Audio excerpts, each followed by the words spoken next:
G'day everyone, welcome to round 12 of the National Rugby League. It's the Market Watch podcast. It's proudly brought to you by TopSport.com.au. Remember, they are the home of the best multis. Round 12 is Indigenous round, a great celebration of the outstanding Indigenous athletes that have played previously and are now currently playing in the National Rugby League. The usual suspects are in attendance here with us today. I'm talking about the number one seed up there at TopSport. That's Tristan Merlehan and, of course, Gerard Condon from readingtheplay.com.au.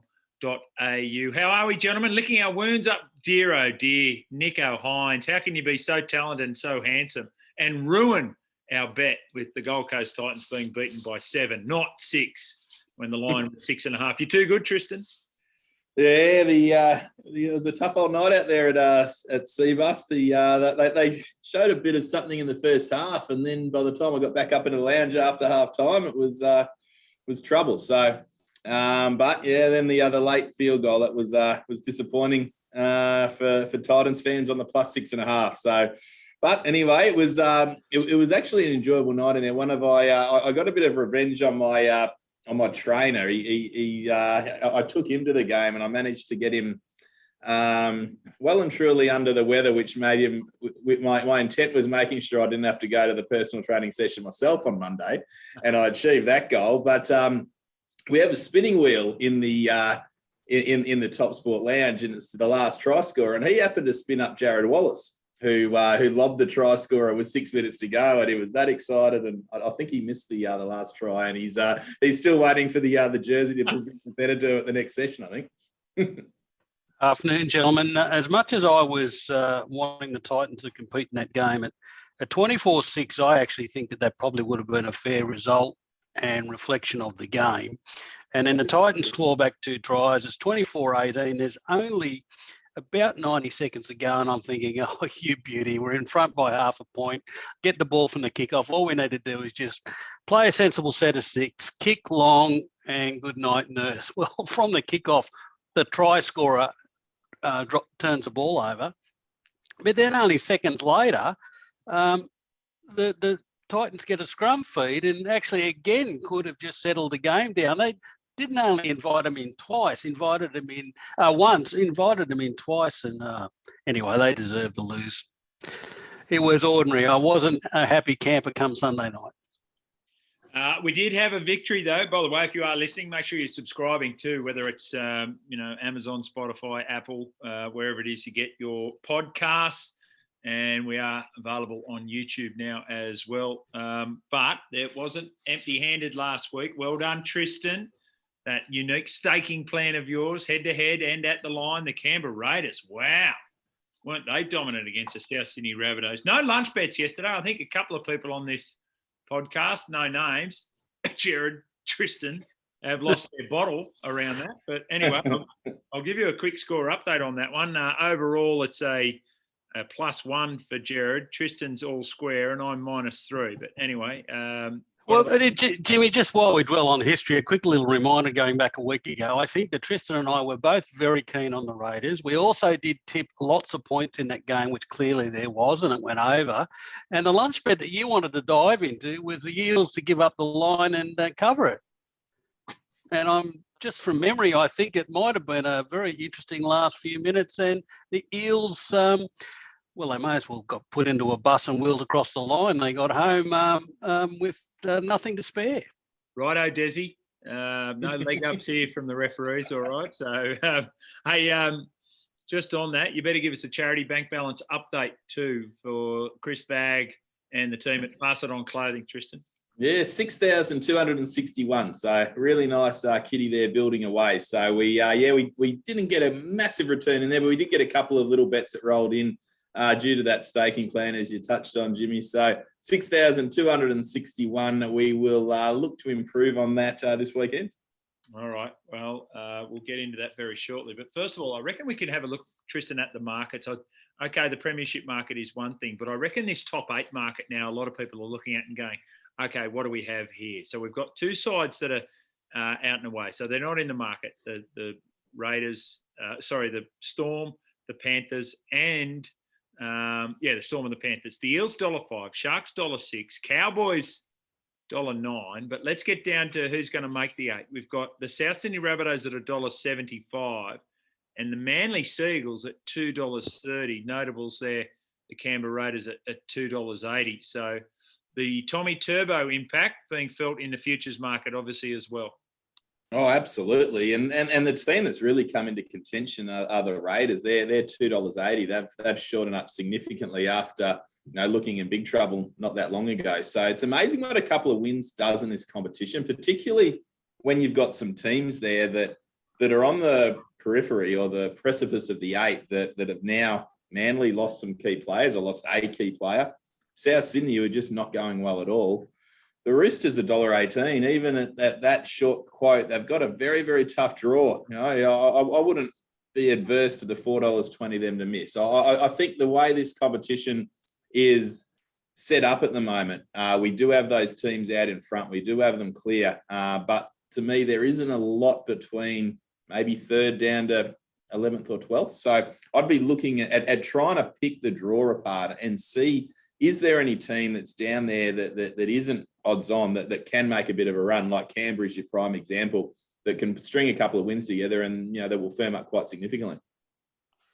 Well, I mean, firstly, I said to a couple of good friends last week, this season looks to me so much like the Melbourne Storm of 2017. In that year, they just, from the outset, looked a cut above everybody, the clear, obvious team to beat. And unless they broke a leg late in the season, which they never did, they went on to win the grand final by 30 points. The Penrith Panthers just looked the absolute standout. And, they're clearly very warm favourites now, somewhere around the $2.50 mark. But I just don't know who ends up challenging them for the title, and they just do look absolutely standout. Jimmy, back to your question around the bottom of the top 8. Tristan's right. It's a matter of whether a team below 8th at the moment can bob up, and the only one I can mount a case for really is the Raiders. And they've got a major test this week back at home against the Eels.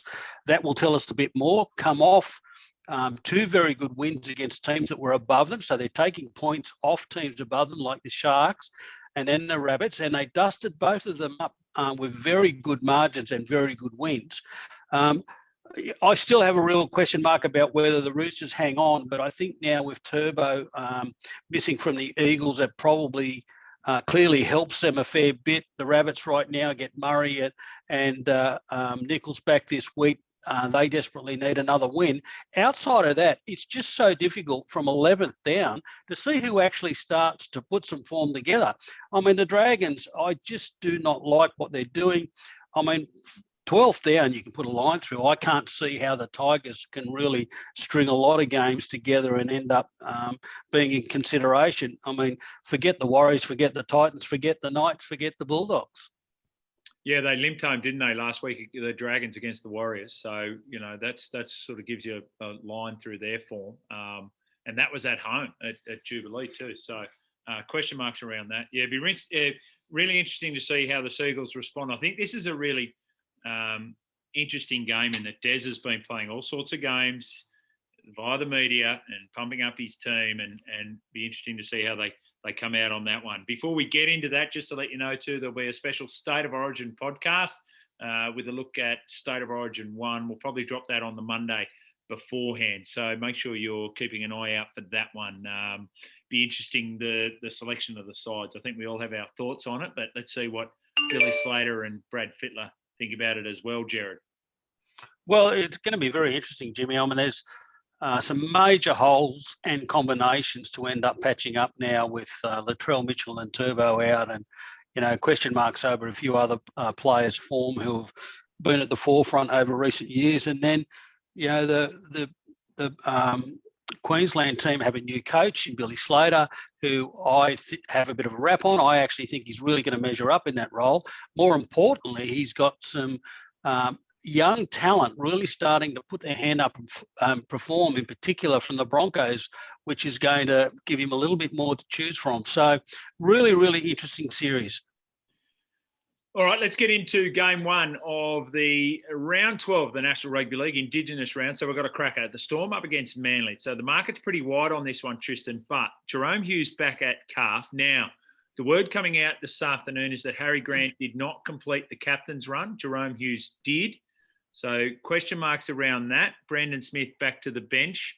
Nelson Asafa-Solomona still out. Tui Kamikamica is in there. Chris Lewis is the 18th man. So for Manly, no Tommy T. Ruben Garrick back there. George Tafua.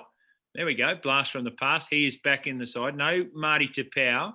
Ethan Bullimore is the new man on the bench. Jason Saab listed in the reserves, but we don't anticipate him playing. This is an interesting game, Tristan. How's the market? Yeah, the market is very, very firm, Melbourne, but it was a lot firmer 48 hours ago. We opened it around about $1.14, sort of $5.56, something like that. It's now $1.19 Melbourne, $4.80 Manly. The line was 16.5. It's moved 3 points Manly's way into 13.5. So certainly a sizable move there. And as you say, there's now question marks over Harry Grant.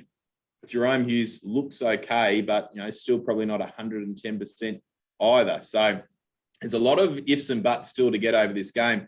Seems a big line considering Manly were in that game for a long time. We know they're no Tommy Turbo, but he has missed a number of games this season. I thought Melbourne were pretty ordinary against the Cowboys, and whether that sparks an improvement there. But the Cowboys were down 2 players at halftime, and they had every opportunity to come home over the top, and they got blown out in the second half. So back at home, they'll obviously improve. Bellamy, I'm sure, will have given them a very strong rev up, but it is a very sizable line for me. Jimmy, a quick question. Is it Kola, the centre for the Eagles? I believe he's got a bit of background playing at fullback.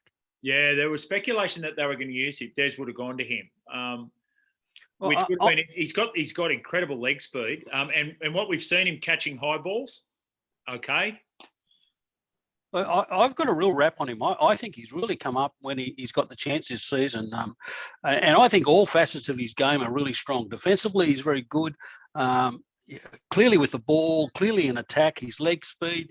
I just think that Des has got to look for a long-term option now that gives him some combination. And I would, my personal opinion is I think he's far more potent in attack, moving him to fullback and retaining Garrick on the wing. And I think Des has probably got more options around what he does on the wing than he does at fullback, and then potentially patches up centre. So I'm not convinced that team doesn't change. I mean, I think last week for the Eagles, that was the one that got away. They were clearly very switched on, Manly. They really came to play. I thought they really took it to the Eels and opened up some really clever opportunity. The game plan was sharp. Their halves were good. I personally think they should have and deserved to win. But it's the one that got away, and it now leaves them with a one from their last 5. They desperately need a win, but gee, this is a really tough ask going down to Melbourne. Melbourne have won the last 5 against the Eagles, and all of those 5 have been won by 10 or more point margins. But gee, the makeup and final team lists here are just so important because they've been all at sea in the last 2 weeks without Hughes at 7 and Pappenhausen at 1. Well, they clearly don't get Pappenhausen back. They've still got a long list of outs behind that, and patching up what happens at 7, especially if Grant's in doubt, is a really big issue. I think Melbourne, back in Melbourne, I've never seen Craig Bellamy as despondent as he was in that press conference after that result last week. I think he was incredibly disappointed with the second half, and his words were that they actually didn't really want to do the tough stuff that is not Craig Bellamy coached teams. I think they respond, but the Hughes in or out or the Grant in or out are going to be critical to the game. Yeah, I agree with that I think Hughes plays. Grant is the question mark around the line too. I don't think we've got people with bleached blonde hair this week for the Melbourne Storm. I think that'll be clear. It was just an un-Melbourne-like performance. Interesting to hear Anthony Seibold talk about the challenges they had on their edge defence, especially their right edge with no Jerome Hughes there. So no combination with Cooper Johns, and then, no combination the following week too with what they were doing there defensively. Hughes fixes that. But if there's no Grant, then that really changes what they can do out of dummy half. I get the sense Des has circled the wagons and just said the world's against us based on what we heard from Josh Alloway today or yesterday in the press conference. The referee cost us the game, and it's a classic Des mentality. I think it's only a short-term use for it, but that's maybe all Des is looking for at this point, to go down there and get the job done. I don't see it happening just because of the situation the Melbourne Storm are in and they're having to respond. But as you say, let's have a look at these team sheets, and they're very important what happens before they go to kick off. So 13 and a half couldn't come out. Well, that's the key, isn't it, Jimmy? With 13 and a half, that if we match up, I think the forwards probably match up okay. I think, Harry Grant clearly, if he's in doubt, takes something away from what they do at the spine. But then all of a sudden you've got DCE and 4 and 7 and 6 calling the shots. If Hughes is in doubt, 13 and a half, I think, takes you a long way. A very interesting game. Yeah. If Grant's out, you won't get 13. Actually, Tristan, what do you get if Grant's out? Well, it moved a point today when the rumour circulated that he didn't get through training. Right. So I think it's somewhat factored that in. I reckon if he's definitively ruled out, I reckon he gets to 11 and a half would be my thought. Yeah, I think 11's the mark. Okay, all right. The other game, or the next game, is Friday, 6 o'clock. This is an absolute beauty. Fox can't believe it. They've got this one all on their own. It's the Panthers ranked first against the Cowboys ranked second. And obviously being played at Penrith, which is its own thing as well. How good's this? The Penrith Panthers, they have not changed their side in 4 weeks. The same 17.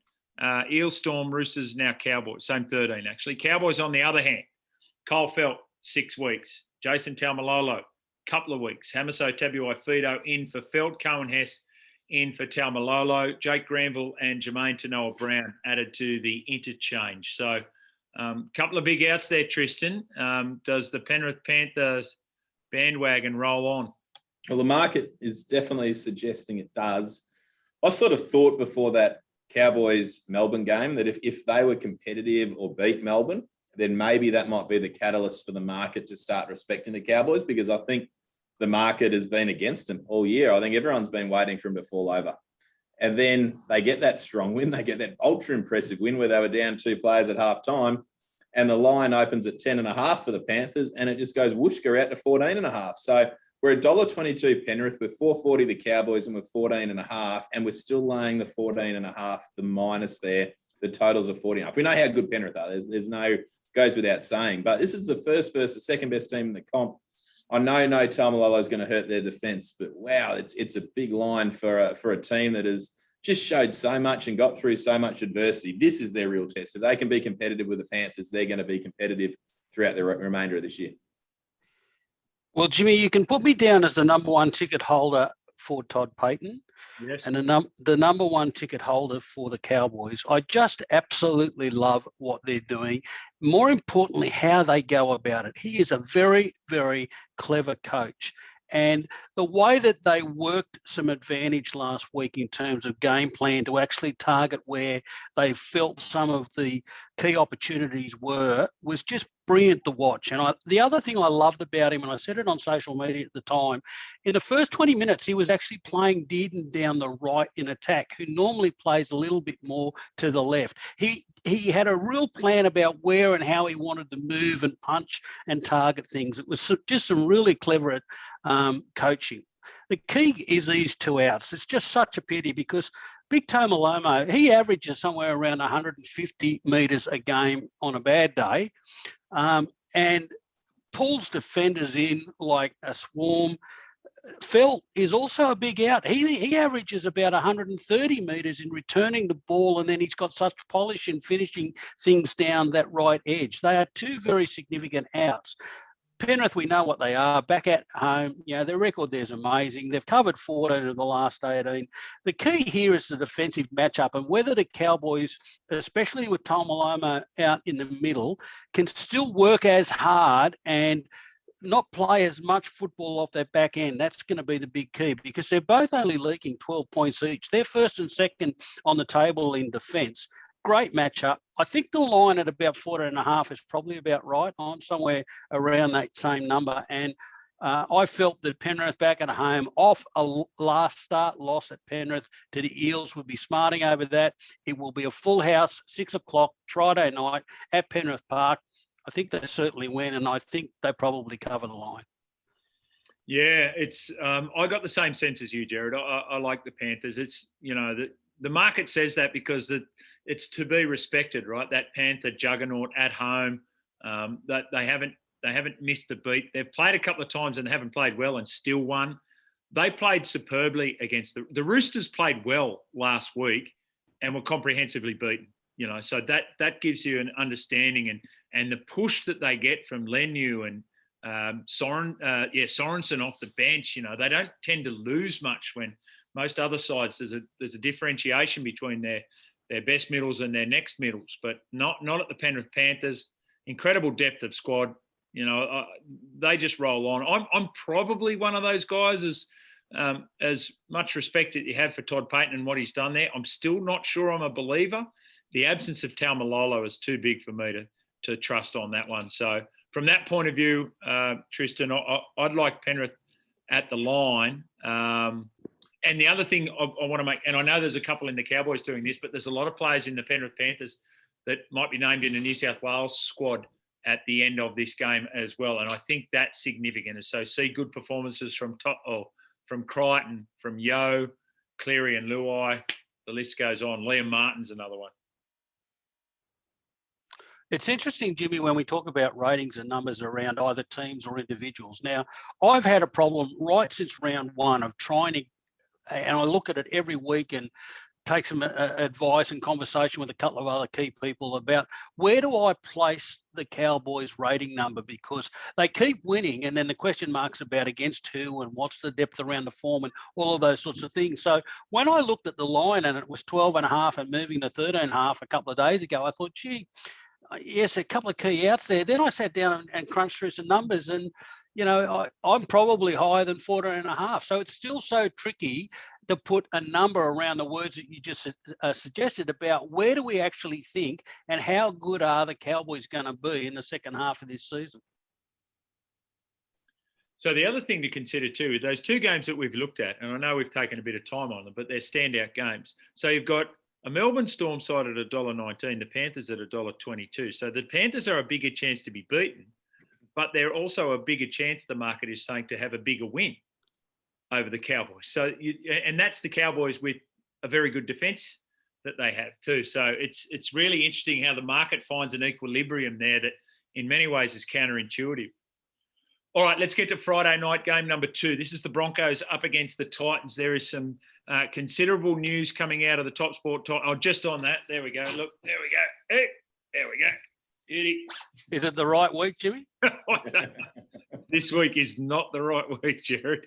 Up there at Suncorp Stadium. So Ezra Mam stays there. Adam Reynolds, the hamstring now, not the groin now. It's a hamstring. Bit tight at training. So he's going to have this week off as well for the Titans. Brian Kelly in. Philip Sammy is out. Jamin Jolliffe onto the bench. Herman Essa to the reserves. Dave Fafita named in an extended squad, Tristan. This will be interesting to see whether Dave plays, of course, State of Origin selection on the Sunday night. Yeah, well, that is the big one. Like, from our perspective, it's always difficult setting markets when you don't know who's in and don't know who's out. So it was great to get no disrespect to Adam Reynolds, of course, and you don't want to see anyone out through injury, but getting that early news allows you to frame that market with absolute certainty. So that was helpful, and it got us to $1.45 Brisbane, $2.75 the Titans, and 7.5. But yes, we do have that big number 23 lurking on the bench. The fact that he's I don't know if I'm reading between the lines too much, but the fact that they've named him as 23, maybe you'd like to come and run out in the Michael Jordan number and potentially put on a clinic and press his claims for State of Origin. I don't know, but 7.5. Yeah, the Titans were gutsy in the first half against the Sharks, and they just got completely blown away in a 15, 20-minute period, and that's been happening way too often. They come back into the game when the pressure valve is off. And the Broncos, on the other hand, they blew the Knights away late, and that game was a lot closer than what the scoreline indicated. So it's just trying to get a real true read on their form. But the Broncos are just so professional. They're doing all the little things really, really well at the moment. But is this the Titans' grand final? Is this their game that we know they won't be playing finals this year. So that might be a big stage for them to really lift. And credit where it's due, Jimmy. You might want to record this for a separate little airing and another stage. But I mean, I was very much against the Broncos last year and happy to lay them until my nose kept bleeding. And, you know, they finished bottom 4, but their recruitment around a couple of key people, in particular Reynolds, clearly, and he's been their absolute standout player. Unfortunately, out last week now, this week. Capewell has been, I think, very, very good in the experience and the direction that he gives some of those young guys in the middle. And I thought he was a standout with that role last week against the Knights with Reynolds off the park. And then some of these young blokes have just absolutely aimed up to the hill. You know, Farnworth, Cobbo, and then some of those forwards that we've talked about through recent weeks. And that game was not far between the two teams in Newcastle with 8 minutes to go, and they blow it out of the water. I'll get to the Knights in a moment, but they've done that now in winning 5 games straight, but in 4 of those games, scoring 34, 38, 32, 34 points. You know, they're big, they're athletic, they just do things with the ball, especially in that last 20 minutes when the game can be a little bit even and teams can be a little bit tired. Back at home, that's, again, a big plus for them. I think they'll certainly be strong there. The Titans, you know, I just thought they had their opportunity last week. They had a weakened Sharks opponent. The wet weather didn't help them. I think they're better on a dry track, but gee, they were disappointing from halftime onwards because they just let a couple of really soft tries in, and I thought a number of guys just lost their way. And the problem is they've now lost 12 of their last 16 and only 3 wins this year, and those 3 wins against teams at the bottom of the table, and it's just not a good form line. I don't see Fafita being a major plus coming into the game, whether he plays. His form for 18 months has been horrible. The line got out to 12.5 before Reynolds came out. I thought 12.5 was probably around right. Reynolds is a big out. I thought 5 might have been an overreaction. I still think the Broncos win. I just think they go away strongly in the second half, and I think they cover 8. I think it's way too low. Yeah, I think 5's a mass, far too big for Adam Reynolds. I thought Ezra Mam had a couple of errors, but gee, there were some couple of nice touches in there as well. Tyson Gamble played better than I've seen him play for a long time. And then we talk about that 3-quarter line. Oates, Staggs, Farnworth and Cobbo been really, really good. We know Carrigan, Flegler's been exceptional. Payne Haas again. Don't underestimate Capewell and what he's doing for this team off the field in terms of preparation and what it required to be a professional. You can see that. You can get a sense of that coming through. You talked about key recruits, and you know, I think you probably start with Benny Eichen, a key recruit, and then once the guy recruiting correctly recruits, then you go in an even better spot. The Titans, as much as I love wearing their shirt, they disappoint so often. I don't know where this has gone wrong for Justin Holbrook. I think he maybe put too much faith in Sexton. He let a bit of experience go in that halves position when he didn't have experience there in Brimson and Campbell. Maybe he'd rethink that one, but it's whatever plan he had, Justin Holbrook, it's not working at all. And they're back to square one. I'd be all over the Broncos -7.5. Jimmy, probably doesn't help them going into this game, but I can tell you that some of the media reports over recent days linking Paul Green to the club and a few other things that have been suggested are just absolute rubbish. Absolute rubbish. There is zero depth to it, and Paul Green is absolutely not into the discussion. So, but yeah, sometimes there are other motives to drive these things along and create a story. Jared, what are you suggesting by that? Anyway, it reminds me of my great friend Mark Twain, whose quote 130 years ago, who said, "If I don't read the newspaper, I'm uninformed. If I do read the newspaper, I'm misinformed." So, never been truer, I would have thought. The first game on Saturday, it's the Warriors up against the Knights. Yeah, good luck with this one, Tristan. So the Warriors last week in a very entertaining game, I thought. You know, if you're a neutral fan, and I thought the Warriors Dragons game was an absolute beauty. Reece Walsh was, as always, great to watch. Chanel Harris-Tavita is back into the side. So Dejanasi out. Adam Fanua-Blake is out. That's huge. Jazz Devunga goes to prop. Freddie Lussick starting. Taniela Otakolo, new man, onto the bench. And for the Knights, so Bradman Best, that dislocated elbow, that was a horrible injury in that game against the Broncos. Anari Tuwala into his spot in the centres.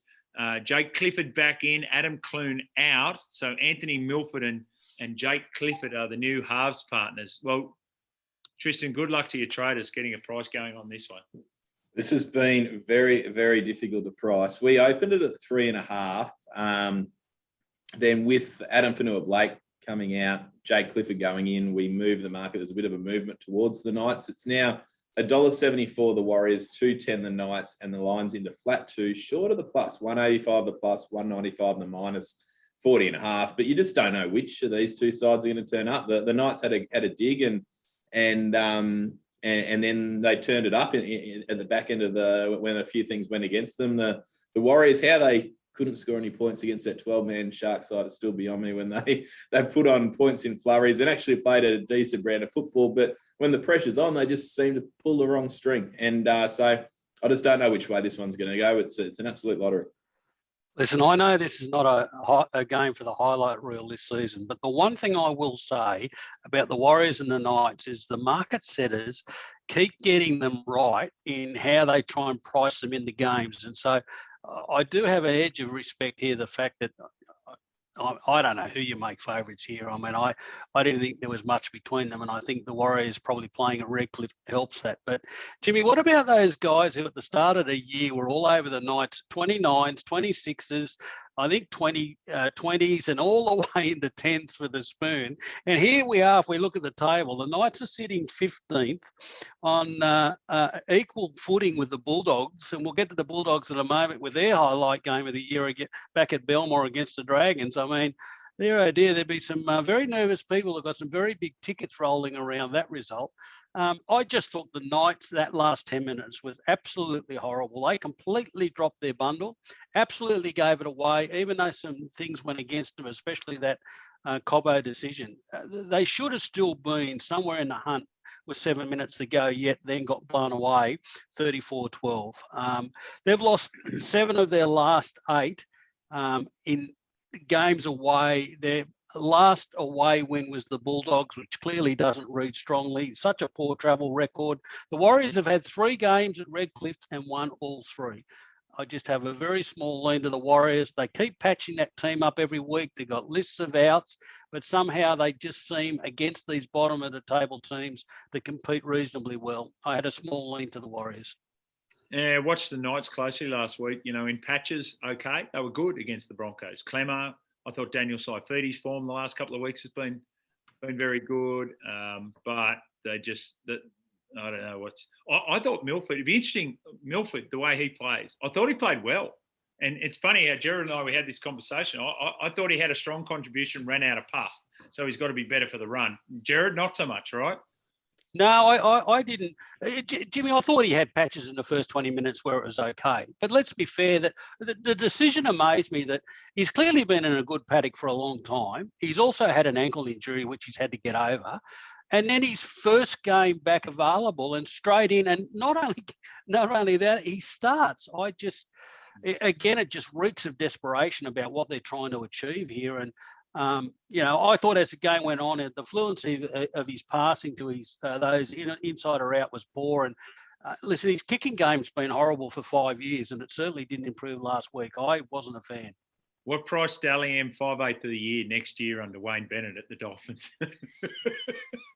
Well, Jimmy, whatever the price is, just double it and then come and ring me. Well, I might keep you to that. Absolutely. Just on that, Tristan, all the very best to Matt Lodge playing second grade rugby up there for Norths in the Brisbane rugby competition. So I think he played number 8. I'd hate to be lifting him in the line out. But yeah, number 8, he was against my old Bond Uni. So I saw that article there on the I used to run the waters when I was the 32nd man for the squad out there in my uni days. But no, it was very interesting to see that storyline happen. You never know with Bond University just how deep into your squad you have to go sometimes. So that number 32's got to be ready for action. Jimmy, on a serious note, doesn't this raise some questions at the moment about what the hell is going on with the Warriors? I mean, Lodge has left mid-season and now is playing rugby on the Gold Coast. I mean, surely under contract he at least could have been told that he stays there for the rest of this season. Who knows what the backroom story to that is? Chanel Tavita Harris now has put his hand up to say he's going to have a year off to go travelling. He doesn't want to be a part of the gig, and he'll question what he wants to do when he comes back. And there's ins and outs and potential signings of those that are leaving and those that are coming. I mean, the whole list, I know they've been through a really difficult 3 years, but gee, you would have thought there was a touch more stability about this season and then heading home. Well, consider this. Roger Tuivasa-Sheck's going to be picked for the All Blacks. Matt Lodges said, I'm not going anywhere. In fact, I'm going to play rugby now. And we were told by Adrian Prozenko today he's getting paid full whack, which I can't understand. Cody Nikorima said, I'm out. Went to the Rabbitohs straight away. Chanel Harris-Tavita, as he said, right, that's it, I'm done. And then Ewan Aitken signed with the Dolphins. So he likes Redcliffe so much he's going to stay. So you're right. I don't know. It's a real. I know it's been difficult not being at home, but it's a real transient feel about what the Warriors are doing at the moment. We better pick up a bit of pace here, boys. Next match, Rabbits up against the Tigers. So the Rabbits have got a couple of interesting ones that they may get back in. So no confirmation yet. They're going to give Cam Murray all the way up to the captain's run to see whether he is in. Mark Nichols will be in. Trent Peoples drops out. Hame Sele has been promoted to the starting side. Tavita Totola and Tane Milne have been named. They're going to be monitored after having a couple of head knocks there. Tigers, a big in here. Dane Laurie comes back, another big in. Luke Brooks at 5'8". Stafford Toa moves to the centres. Tyrone Peachy and Jock Madden dropping out. Asu Kepaoa is back from COVID protocols. Jake Simpkin returns at hooker, so Jacob Little out. Dave Nofaluma named on the bench. So what do you make of all that, Tristan? Yeah, well, I think we've been collectively talking down the Rabbitohs for an extended period of time, and I think that came home to roost a little bit there with the Raiders, and I was very excited to see who they were up against this weekend, and then we get them against the Tigers, who have some ins. So it's a tricky one to price, where the Rabbits are $1.44, the Tigers are $2.80 off the back of a win against the Bulldogs, but 7.5 is the line there. Luke Brooks back, be helpful. And I think the big one is Cam Murray sitting there on the extended bench. Like he might be the player. I think he was just such a huge loss for that side, and I think he's been so important to them throughout the whole duration of the season with a lot of players injured. So I'll be just monitoring that, because to me, if he doesn't play, I think the Tigers are an outside chance of causing another upset here. But if he plays, I think they'll be too good. Obviously, Origin, that's the big thing, the big one we've got to be mindful of. Do these players that are certainties, do they need to play this game to get in? Are they better to sit out? Like they're the items we need to try to consider when we're working out where we go early days. I expect Murray plays. I still have a question mark on Brooks, and I am, just my personal opinion, very, very doubtful that Hastings plays. I think he's been walking around in a moon boot most of this week, and he didn't look good coming off the park last week. So there's got to be a question mark there. So realistically, the final listed named teams prior to this game are key. Game at home bush, Souths clearly have to win. Off a really poor offering last week, but we've all been against them for weeks, rightly. I love the fact that the Tigers compete and they really have a crack. Hastings, again, was outstanding last week. But, beating the Bulldogs and the game got close late, it's just not strong form. They just desperately need some of these ins. But I'm with Souths at home bush, but, the final teams for both of them is just so important. As listed, the Tigers are much stronger. I much prefer Simpkin at hooker than Little. I think Stafford Toa has proved himself to be of NRL quality. I think his performances at fullback have been really, really good. But Dane Laurie's better, so that's another positive. You're 100% right around Jackson Hastings. He's the one.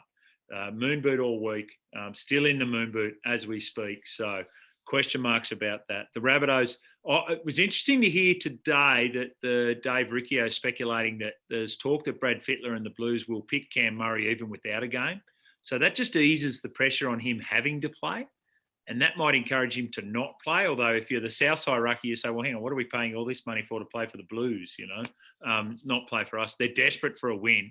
It's a slide. And when you start seeing the headlines about, hey, why don't you call Wayne? And no, I don't need to call Wayne. It's can play on your psyche a little bit. See Jason Demetrio walking the dog a lot around here. He's got a lot of thinking time right there. I see it if the teams stay the same as they are, and I'll assume that Murray plays. I like the West Tigers at the +7.5. I really do. If there's any change to that, especially Hastings, leave me out of it because I'm sure Tristan will reframe a market. Hey, Jimmy, last week against the Bulldogs, I think Hastings came up with 96, was it? 96 touches of the football. Flanagan, 13. 13. Yeah. Says it all. Says it all. And that's average for Jackson, below average for Flanagan. So Sharks v Roosters is Saturday night. It's down in the Shire too. They'll be rocking here. Whoa, yeah, okay. Sharkies, can't believe Nico Hines, but anyway, we'll get to him very shortly.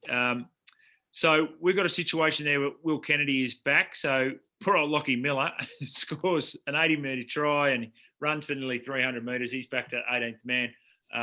CSC for Talakai, maybe injured there. Keep an eye on the ankle injury. Good news for the Roosters. Satili Tupanua, he is back, comes into the bench at the place of Egan Butcher. And Terrell May retains his spot. I thought he was really good, really impressive young front rower coming off the bench. I thought the market was interesting on this one, Tristan.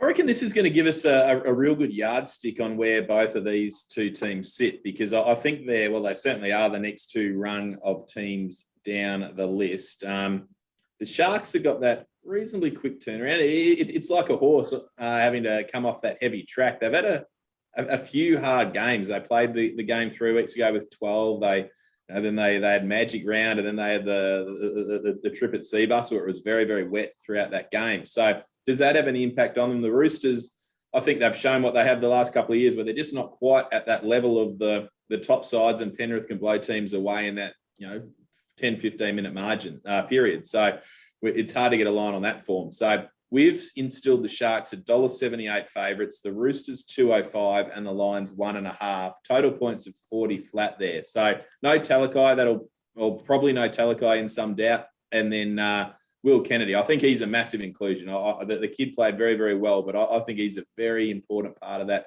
Cronulla side, and I think he'll improve them a lot. Yeah, really tricky matchup, this one, I thought, and it did look very, very even. I will say the Roosters have an outstanding short and longer term record against the Sharks and at Shark Park. They've won the last 6 straight head-to-head between these two. They take pretty much the same team out of that game last week against the Panthers down the Shark Park. I mean, there's no better form line than a game against the Panthers. The problem for mine with the Sharks is, I love the Sharkies and I love them at home, and I've really enjoyed what they're doing this year, but I was against them last week and I have to be against them this week purely because of the key outs that they've got. Finucane, Williams, Hamlin, Ueli, Ramey, and a doubt over Talakai. I mean, that's 4, possibly 5 very key guys to their list. So I just think that swings it slightly in the favour of the Roosters. And, I led that way. I thought the market was probably about right.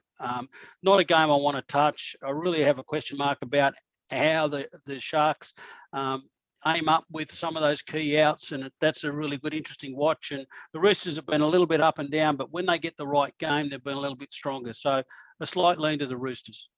Isn't it interesting? I'm looking at the forward pack now for the Roosters. You have a look at it. Warrior Hargreaves, Hutchison, Collins, Crichton can play in the middle. Butcher can play in the middle. Torquiaho will play in the middle as well as the 13. That's a very, very deliberate style that they want to take on. And you look at what's coming from the bench. Well, let's look at Cam McGuinness and Wade Graham. Very different style of back rowers. Britton Okora, he's not as big as some of those other guys. You've got Royce Hunt and Toby Rudolph. And then you're relying off the bench, Aiden Tolman and Andrew Fafita. And Fafita's, he's doing his best, but he's on one leg. And then you look at what's coming from the bench: Baker, Tupanua, Terrell May. I think Robinson's looking at this and going, "We're going to crush them. I don't care how much we win by, but we're just going to be too physical for them." And that's, you look at that and you think that's a very deliberate strategy about the way the Roosters want to play this game. Who knows what the weather's going to be like down here at Shark Park on a cold and probably wet Saturday night, but I reckon that's the type of game where the Roosters are saying, righto, we're going to challenge you and challenge you physically. So let's bring it on. I lean to the Roosters as well on this one. I think the weather forecast looked okay, Jimmy. Maybe not too much rain, and if that's the case, I think there's points in the game too. Ooh, I disagree. I don't see a heap of points in that game. Oh, hang on. Have we ever had a total points lunch bet? Have we ever had a total points lunch bet? I know that could be a first. I'm not sure if we've seen one before. That would be a first. Count me in. 40.0. Yep. I'm on the overs. I'm on 41 or more. Oh, so you know my thoughts on going unders too. You were the one that led with your chin. Yeah, but I just can't, I threw it out there saying this is my opinion. And then you got now you're asking me to put the hard earn on it, the lunch bet. You pulled your wallet out. I did. Moths everywhere. Anyway, righto. What do we say? Better to die on your feet than live on your knees. Minus 40.0. The unders. I can't believe I'm supporting the unders. You know what? Daniel Tupou will fly high and I'll be there going, drop it. Mate, this will get to a 20-all draw with a couple of minutes to go and I'll be just kicking back, sending you text messages. It'll be a 20-all draw and then Nico will kick a field goal. So Jimmy's holding their tail, pulling them back all the way through to the second half. More likely 40-0 and Nico will kick a field goal, Jimmy. Yeah, could be right. First you, Nico Hines, you very handsome, highly talented man. Anyway, game on Sunday. This is interesting. Back to Belmore. Yeehaw. We like that. Josh Adokar is back. Jaden Knockenbaugh is out. Corey Waddell returns from the head knock. Joe Stimson drops down to the reserves. For the Dragons, Andrew McCulloch is going to make that early return from a thumb injury. So he's on the bench. Jaden Sullivan out. Cody Ramsey looks like he's going to be the number one for the rest of the year. It's really interesting to hear that we'll talk about this a bit later, but to hear from insiders there and say, you look on the outside, it's a really good lesson for everyone. You look on the outside and say, Tyrell Sloan's clearly more talented than Cody Ramsey. But from all reports, Cody Ramsey's at the front of every meeting with an apple for the teacher and is just doing everything required him by the coach. And you go, well, how can I not pick this kid? And the way he played on the weekend against the Warriors, he was their best player. He was fantastic. And when you hear those stories about him, it's good to see that they get the rewards on the field. What about this market? Yeah, well, this one, the Belmore element is the key factor, but I don't know. The Bulldogs, they had to play to save Barrett's career, and they got belted. They had to play for a new coach, and they got beat up again. They came out after halftime and showed a little bit. Are they going to lift when they go back to Belmore? I don't know. I just don't know. What is it about them? It's just such a tricky situation. The only time they've lifted is when Gus has gone down and given them a spray. So maybe he has to do that in the middle of Belmore. I don't know. But it's 245 the Bulldogs, 155 the Dragons, 4.5's the line. Has been a little bit of support for the plus, 185 the plus, 195 the minus, 38.5. Now, this is one where the unders has been backed, and I think Jimmy would certainly be cheering on the unders in this game if he had an opinion. But 4.5's the line. Just a lot of unknown, a lot of variables there. And the Dragons, as we touched on, these are the games they need to win because there are chances if they can put a few wins together that they can press for a spot in that eight. But in that eight, should I say? But they just have to beat the Bulldogs, no doubt about it. Well, I said it last week and I'll say it again. It's an indictment on the Dragons that playing a team at the bottom of the table who are rated equal with a couple of others at the bottom of the table, there's only a 4.5 point line. It just tells you how underperforming and underwhelming their season is to date. They should win, and they should win comfortably. Longer term, the Bulldogs have had a great record against the Dragons. More recently, it hasn't been as pronounced. I gave the Bulldogs every chance last week with that list against the Tigers that had, a bit of a patched up team and so many key outs. Hastings just lifted them up and carried them, and the Bulldogs were just horrible. And I'll tell you that the key problem with the Bulldogs is that list. That list has just got so many blokes who are just proving with the opportunity that they're not performing as first graders. And Belmore might be a hope. There might be a bit of a crowd. But the Dragons can get beat every second Sunday. I have to be with the Dragons, but I just don't like the game. And I just don't know where the Bulldogs go. They just need a massive overhaul of their list. I think it's coming. I I really do. I think, 2024, yep, 2023, who knows? 2022, it's almost like, oh, well, whatever. Which is really unfortunate. It's tough from a playing point of view. So they're going to find a bit of self-motivation associated with that. And as you say, Gerard, they didn't find it last week. So, rather than look externally for motivation, they've got to look internally, which can be challenging at times. Surely the Dragons beat them by more than 4.5 points. Hot and cold during the course of one game, in that game against the Warriors, and you just think, yeah, this pretty much sums them up, doesn't it? I told you, the bright spot was Cody Ramsey. Everything that he did with a little bit of class. He does it with energy all the time. Ben Hunt was very good as well. Jaden Sullivan has to miss out. I know Andrew McCulloch coming back in, but you just wonder about what does that do for the balance of the team and for the morale of the team. I think Francis Molo has been excellent, their middle forward. But again, he's been a bit of a lone hand for them. Surely they beat them by 4.5. I say, without any confidence. And it's a bit of a concern, isn't it, when the Dogs' biggest asset is a ground that was built 100 years ago. But anyway, Jimmy, a good friend of mine who's a semi-professional punter on the NRL and has a very smart opinion, told me today, and I just about fell over. He thought the Bulldogs were one of the better bets of the week. I don't know who that is. I'm going to have a go at him. Mate, you're either in or out. You can't be a semi-professional punter. Come on. I'm presuming you listen to this podcast, whoever Gerard's referring to. Come on, mate. You're half pregnant. You're in or out, Tristan. Potentially tipping the Bulldogs here is going to determine whether he's a full-time professional or he could drop that word off the. Well, I can tell you that he is a professional. I just don't want to give him away, but. I said to him, listen, the Bulldogs are completely out of my vocabulary. I'm not even going near them. All right. And remember, whoever it is listening, professionalism is an attitude. Bet responsibly. Yes, of course, gamble responsibly. Final game of the round is a really interesting one. The Raiders have come from nowhere to not only post wins, but big ones against more fancied opposition. So they've had some shocking news just yesterday. Confirmed today that Jared Croker has dislocated his shoulder at training. He was coming back from a shoulder injury. He's been sent for scans. They don't know about surgery, and it's so unfortunate. That 300 game mark seems to be getting further away, not closer. Jamal Fogarty is back. So Brad Schneider plays really well last week. Mind you, Matt Frawley played really well the week before. They got third half back in 3 weeks. Chance Nickel-Cookstar is going to miss the game. So Xavier Savage goes to that fullback position. Ryan Sutton on the bench and Harry Rushton dropping out. Wonga Blake back for the Eels. So Hayes Perham is out. Micah Sevo listed amongst the reserves. He did play last week in lower grade. Speculation is that he's still going to miss out, and it'll be as per the named program. This will be an interesting one to find a market in, Tristan. It is. It's a tricky one because Canberra has really found some form.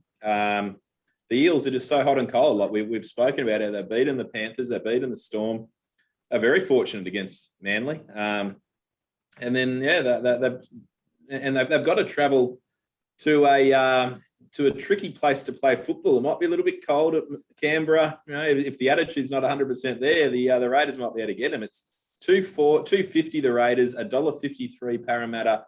The line's 4.5, a little bit of support for the plus already. 5.5 into 4.5, 185 the plus, 195 the minus, and 40.5 the total points. Fascinating game, and it's a really good match to finish off the round. Jimmy, was it Hayes Perham that they were picking up in pieces off the side fence at the end of the game last week? That was him. That was a cracking good tackle, I thought. Anyway, he's out this week. Righto, Des. Now, apparently you're allowed to hit people in the head now, are you, Des? Oh dear. I'm not sure what part of his chest that they missed. But anyway, Wagga Blake's a key in, and I think that's his right position.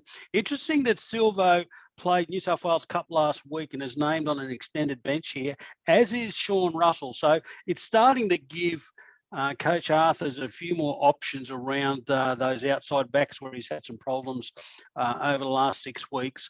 Their record down in Canberra is not great. Canberra have won 9 of the last 10 between these two down in Canberra.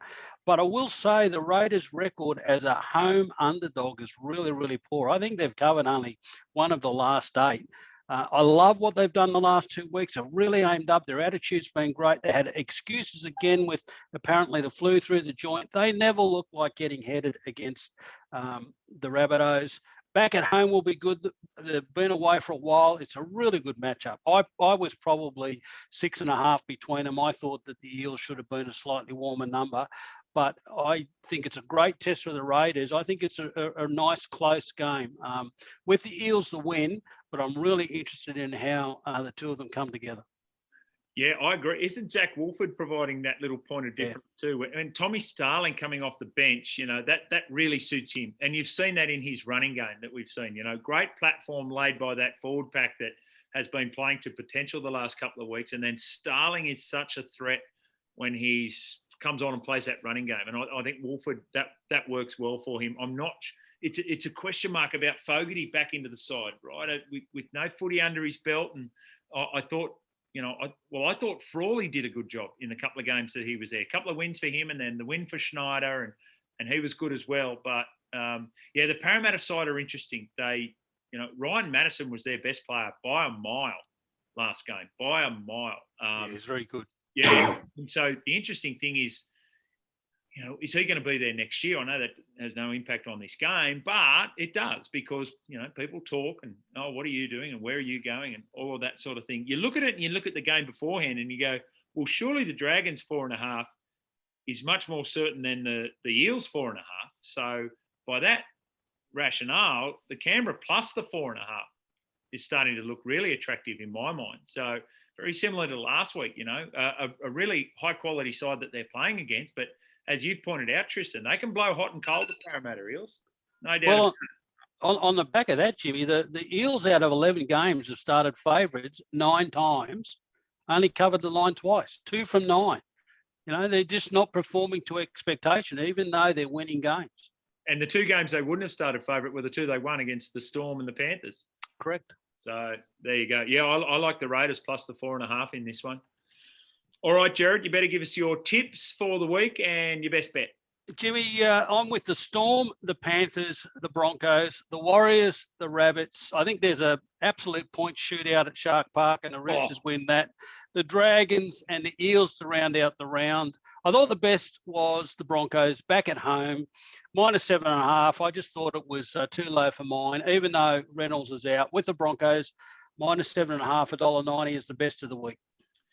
Clearly, tight defensive tussle down at Shark Park on Saturday night, which I'm looking forward to watching. 12-10 victory there for the Roosters, I would imagine. I like the Roosters plus 1.5, but I also like the Tigers plus 7.5. Now, that plus 7.5 is dependent on Jackson Hastings playing. So I don't know why don't I just go the Roosters plus 1.5 and make that my best of the weekend? But let it be known that I think Jackson Hastings playing with the plus 7.5, I like the Tigers in that game against the Rabbitohs as well. Jimmy, on the way through, I noticed we didn't get any burley from Tristan on the Broncos Titans game. No, but there's just a little bit of thought that's gone into my head just to get maximum entertainment out of a Saturday evening. I'm probably on the other side of the fence on the Sharks Roosters game. I'm not as confident as Jimmy, but I've been criticised for not having a wager in recent times, and I would love nothing more than to be on the Sharks here at the minus and another lunch bet, and then we get a 22-20 scoreline with a penalty goal on the siren. I think that would be fantastic viewing. So, would you be interested in a little wager at the 1.5, Jimmy? Sharks v Roosters. I can't go on all about this, better to die on your feet than live on your knees, all this sort of stuff, and say, no, thank you, Tristan. But isn't it funny? Because as soon as you started talking, I saw it 22-20. That's what. But if it's a penalty goal for Jared Warrior-Hargreaves swearing at the referee, does it count? It counts. I reckon it's got to be a double fine. Okay, all right. Well, Tristan, given that you've been missing for a few weeks, why don't you count us in for 2 lunch bets on the Roosters? Oof, I don't know if I was as keen on that outcome, but yes, no, we'll definitely go the double lunch bet. So, geez, there's a lot of activity on the Saturday night game. It'll be like watching the election again last Saturday night. We'll all be glued to the Sharks Roosters game. Mate, go the Teals. Anyway, all right. Well, there you go. Just be careful how you broach that with Mrs. Tristan too. I know you need to be very careful about your lunch bets that you do there. Jimmy, can you write it down in the post discussion notes that Tristan did dodge the Broncos Titans twice? That's right. The TopSport Titans, haven't they? They drop away quickly. Anyway. I've lost a little bit of faith there, boys. It'll take one win to get me back on the bandwagon, but I might wait till they take on the Bronx at Seabus in a month. All right. Hey, Gerard, you better give us a racing tip for this week as well. Jimmy, we're back to Eagle Farm in Brisbane this weekend, and unfortunately lost the meeting at Doomben last weekend, but Eagle Farm is a track that drives incredibly well. I think we'll end up on a really nice surface, and I think that suits Eagle Farm race 6 down the bottom, number 16, Startontes. She's a very, very good mare, a bit of a favourite of mine.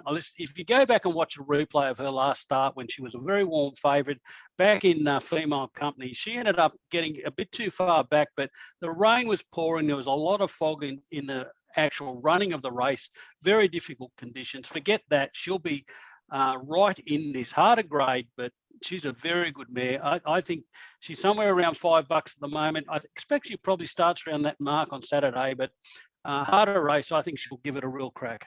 Staking plan? Staking plan, Jimmy. I'm always just one staking plan, all in, $100 on the nose. Tristan, do you have a runner for us this week? Oh, I have got a few runners, but after my declaration of the 000, I was thinking about what I was going to say coming around the home bend. I thought, this horse is in a position that I thought was going to win from that, and it just knocked up the last couple of hundred, which was unexpected and disappointing. So I'm just going to go back into my hole for a couple of weeks and come back with something a bit more. What's the statement, Gerard? Roll gold, good thing. I'll wait for one of those in a couple of weeks. Well, I thought you were nearly there, Tristan, because it was a lovely ride. Had a lovely suck run to the turn. He just eased it out, and I thought, here we go. And there was nothing. I love the way Malcolm Johnson used to say, what the reason that the jockeys run the horses so far past the winning post is so that everyone from second back can work out what they say to the trainer and the owners. So there we go. So we like that. Gerard, you're not going to believe this. I'd like to take you to Eagle Farm.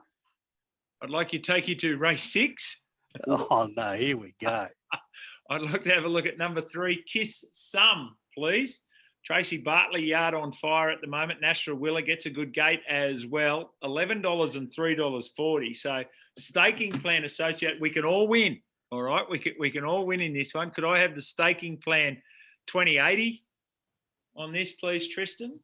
2080, but the prerequisite, I believe, is when you've got 2 tips in the one race, there's the head-to-head wager between the... Absolutely. I was just about to say, there's also now a lunch bet here. Who finishes in front of each other? Yeah, but if I'm suggesting that it's actually, and the market suggests that it's actually, and I'm backing it from a place point of view, how's that fair? Because if you don't want to live on your feet as opposed to die on your knees or whatever the statement is. I don't know. I'll let you respond to that, Jimmy. Oh, but you're either in or you're out. You can't be a semi lunch better. Oh, that's a lovely reference of something. Saturday's going to be a big day because I think Sunday the Smith household are walking around Vinnies. You know what, Tristan? Just before you said it, I was thinking I'm a semi lunch better here. I'm either in or out. No, I'm in. Come on. Look, I tell you what, they'll be dancing in the streets of Caringbah if everything salutes come Saturday. But otherwise, you may not hear from me in the podcast next week. Old Elon Musk might see a spike in his gift usage on Saturday. I'm tipping. Oh dear. Happy to take donations from Bitcoiners anywhere. But anyway, all right, boys, a lot of fun. Big weekend coming up. A massive Saturday night, dare I say it. And we got 3 ripping games Thursday and Friday to lead into that big Saturday. Someone, most notably the Pass It On clothing team, are going to benefit, and that's a good thing. So enjoy the week, boys. Speak to you soon, guys. Take care, gentlemen.